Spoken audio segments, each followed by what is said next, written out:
People don't understand divine domains. I see this most often with the Greek pantheon, and I'm most bothered by two in particular, which is Apollo as light and Hermes as fast. Apollo wasn't a god of light. He never was. I think people are confused by some of his epithets, and later his solar associations, but I think it would be selling him short to call him a god of light. And Hermes certainly isn't a god of speed, at least not in the way most people imagine it.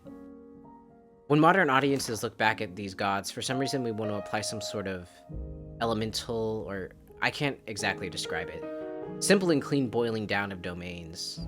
Everyone ignores that Poseidon isn't just the god of sea and storms, but also equestrianism. He's a horse girl at heart, and no one ever wants to see that side of him. From what I've seen, not just in the Greek pantheon, but pulling from other polytheistic practices, gods don't guard elements, and their domains do not exist in a vacuum. They are influenced by the culture who worships them. People worship a god because they get something. Reciprocity was really important for a lot of religions, which can be hard for a modern Western audience to grok. In our modern conceptualization of religion, people pray to little baby Jesus because we hope he can help us. But sometimes he won't, and we just have to be cool with it, because it's about what he wants, and whatever happens is all his plan. Ancient religions worked more off the idea that I pray to baby Jesus, and he gives me something. I dedicate this object to him, this meal to him, and in return, he'll make sure I get that new job I've been hoping for. It's tit for tat. I do something for him, he does something for me. In that environment, under that culture, it would make perfect sense that certain deities would emerge that are in charge of specific niches. They're good at specific things, and if I pray to this specific deity, I can get this specific thing out of it. Kind of how the modern Catholic Church has saints that have specific divine domains, and you pray to them for specific things, even if the reciprocity aspect isn't really encoded in doctrine. So, Apollo wasn't the god of light. He was a god of artists. He led the muses. He was a god of prophecy and plagues, healing and archery. People worshipped Apollo because their kid was sick, and they didn't know why, and a priest told them they probably pissed off Apollo somehow.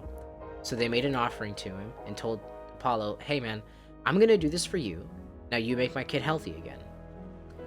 Hermes wasn't a god of speed. He was a god of commerce and trade, shepherds and thieves, boundaries and the boundary between life and death. You pray to Hermes when you just sent off a bunch of valuable cargo to Turkey and you just really wanted the journey to go smoothly and quickly. Okay, but I want to write lore and shit. So what does a divine domain look like? How do I make a god that feels godly and not just oh, god of fire? I think in general, divine domains are usually an occupation or virtue, sometimes a natural phenomenon, and rarely an abstract concept.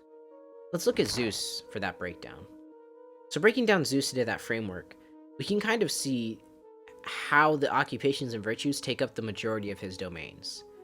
Justice, strength, law, kings, hospitality. I also found some interesting evidence for, truthful dealings within marketplaces, and I kind of expanded that into, tormentor of the liar, if Tisiphone is tormentor of the murderer. I just think that's cool. Then we also, of course, have his natural phenomena, the things that he is in charge of and or influences, like the sky, lightning, and storms. And we also know that Zeus, like other gods, have symbols that accompany him, the same way that baby Jesus has the cross and the fish thing. For Zeus, it would be things like the bolt, the eagle, oak trees. He has more, but this can give us an idea on how the domains influence the symbol. Why eagles and oak trees? They're influenced by the domains themselves, right? Eagles are like this noble bird, oaks are, strong or whatever. As for the manifestations thing, I don't really think this applies for Zeus. Zeus does rule the sky, but he's not Nut, or Aether. Manifestations are more for gods like Thanatos or Selene. They are literal death and the literal moon, not just gods that rule over those things. Usually gods that are manifestations are only manifestations and not much else. Think of the 1,000 sea nymphs that guard 1,000 different rivers and hills. Notice also that Zeus' domains are not cleanly cut. He is the god of kings, but also hosts, and also transparent and honest advertising. Gods are and should be a little weird. It makes them feel, in a strange way, more whole. And when we lay out more specific domains that involve occupations like hospitality, it automatically gives us areas of conflict we can use for our gods when we write. We don't say Poseidon is the god of horses, we say he's the god of equestrianism. A jockey would pray that Poseidon help him in his horse train. It's not just about the horse, it's about the relationship between the horse and the jockey. That Poseidon blesses their equine union, and they'll be best buds forever. I don't know, I think that's more useful when you're writing. It treats the horse and the riders as equals and stresses the interpersonal drama that can come from that. Not just, oh, those horses over there love Poseidon. I did mention that rarely some gods can be embodiments of abstract concepts, and I do think this is dope, but I don't really think they work to set up conflict in stories. I think they're better used as symbols of something happening. Nemesis is the god of retribution. That's badass and evocative. Imagine you're writing a scene, or like in the Count of Monte Cristo when Dantes finally comes back, seeking vengeance from all those who wronged him. There beside him is Nemesis. Maybe she doesn't say or do anything, she's just there. This symbol of vengeance and suffering for those who made Dante suffer. I mean, come on, that's awesome. Alright, enough of this gay banter. Let's make a god. So I wanted to make a god for a culture of tundra-dwelling people, and I based some of that stuff on real-life tundra-dwelling people, but I didn't want to go to those cultures for gods or religion. Really, I just wanted to use them to understand what things they did to survive. To live out where nothing grows, and the ground is frozen solid. I learned some cool stuff. Apparently reindeer herding is a thing, which is awesome.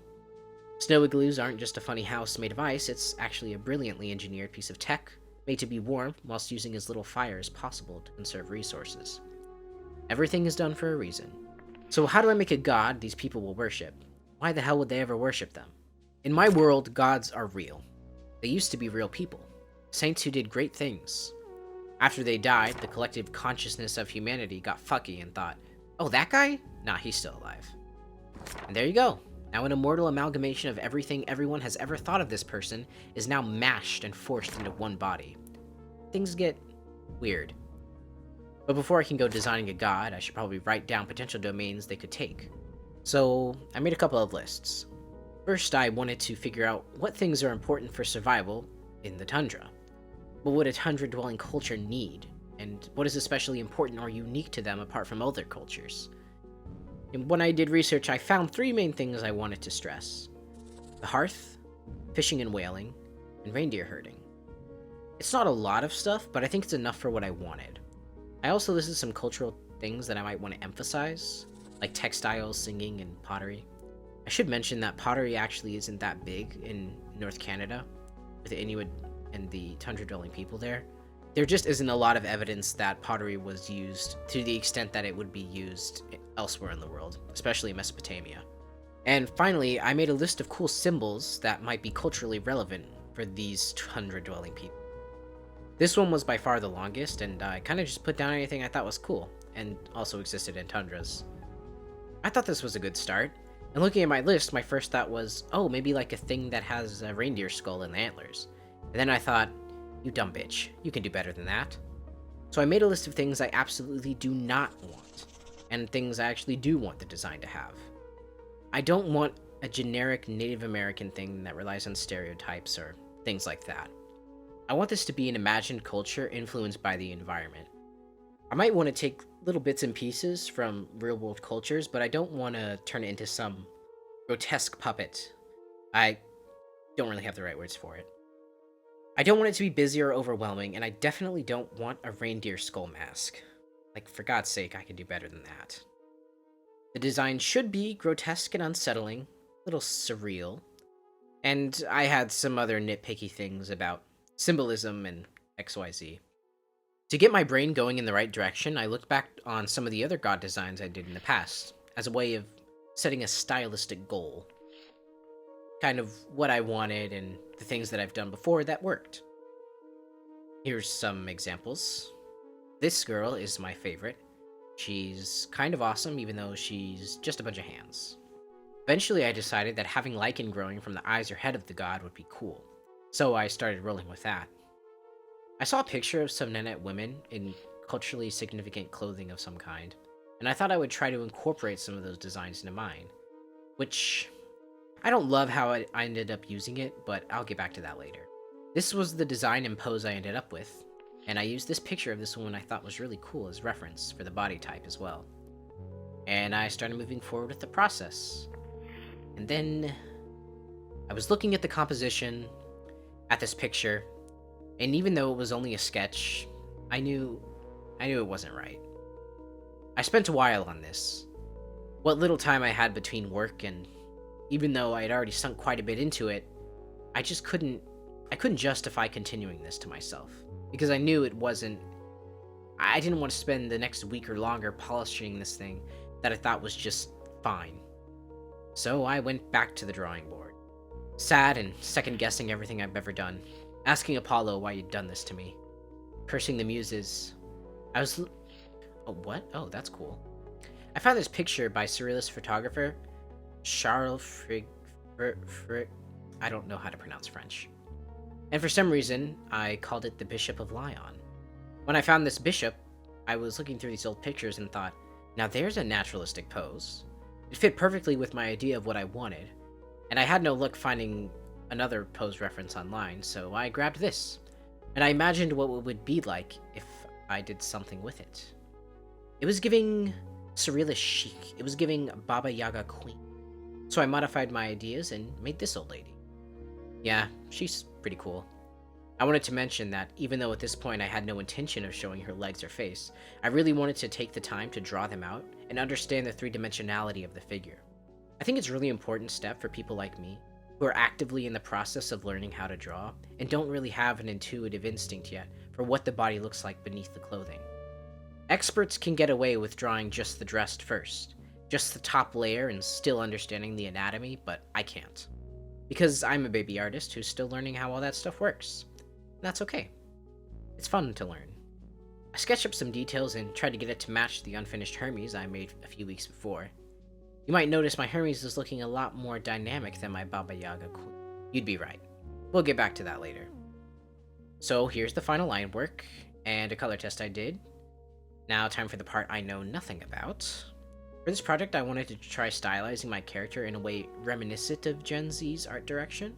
I wanted to try. Like I said, I'm still bad in a lot of ways, so this was just a fun way of me trying something new and figuring out what I could learn from it. So there, colored. Oh, wait, trim lighting. There we go. Alright, let's start with the bad. I apparently don't know how to draw people with clothes.